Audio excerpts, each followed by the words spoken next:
SSLC ಪರೀಕ್ಷೆಯಲ್ಲಿ ಈ ಬಾರಿ ಗ್ರೇಸ್ ಮಾರ್ಕ್ಸ್ ಇಲ್ಲ. ಈ ಬಾರಿ ಯಾವುದೇ ರೀತಿ ಗ್ರೇಸ್ ಮಾರ್ಕ್ಸ್ ಇಲ್ಲ ಅಂತ ಬೆಂಗಳೂರಿನಲ್ಲಿ ಶಿಕ್ಷಣ ಸಚಿವ ಮಧು ಬಂಗಾರಪ್ಪ ಹೇಳಿಕೆಯನ್ನ ಕೊಟ್ಟಿದ್ದಾರೆ. ಗ್ರೇಸ್ ಮಾರ್ಕ್ಸ್ ಕೊಡಬಾರದು ಅಂತ ಸಿಎಂ ಗರಂ ಆಗಿದ್ರು. ಈ ಬಾರಿ ಯಾವುದೇ ರೀತಿಯಾದಂತ ಗ್ರೇಸ್ ಮಾರ್ಕ್ಸ್ ಇರೋದಿಲ್ಲ. ಕಳೆದ ಬಾರಿ 3 ಪರೀಕ್ಷೆ ಬಗ್ಗೆ ಗೊಂದಲ ಇತ್ತು, ಆದ್ರೆ ಈ ಬಾರಿ ಎಲ್ರಿಗೂ ಕೂಡ ಕ್ಲಿಯರ್ ಆಗಿದೆ ಅಂತ ಹೇಳಿದ್ದಾರೆ.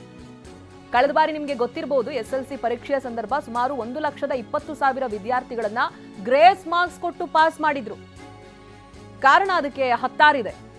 ಬಟ್ ಈ ಬಾರಿ ಮೊದಲೇ ಕ್ಲಾರಿಫಿಕೇಶನ್ ಕೊಡ್ತಾ ಇದ್ದಾರೆ, ಯಾವುದೇ ರೀತಿಯಾದಂತ ಗ್ರೇಸ್ ಮಾರ್ಕ್ಸ್ ಈ ಬಾರಿ ಇಲ್ಲ ಅಂತ.